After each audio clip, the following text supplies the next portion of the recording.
magandang araw. Tingnan nyo naman ang ating puno dito.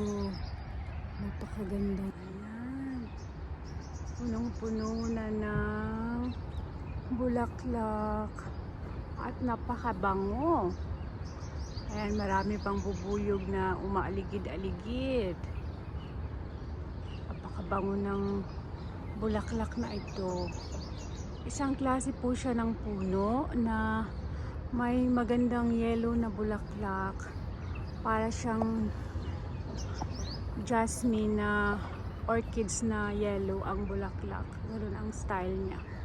At napakabango. Inaaligiran ng mga bubuyog.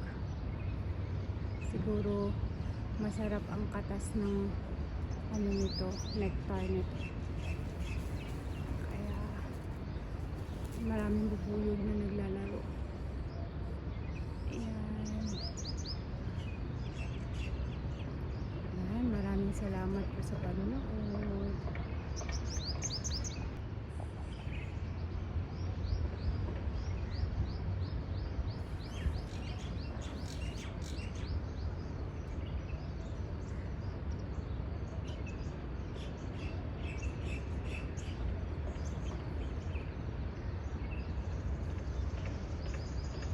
Sa muli po, salamat.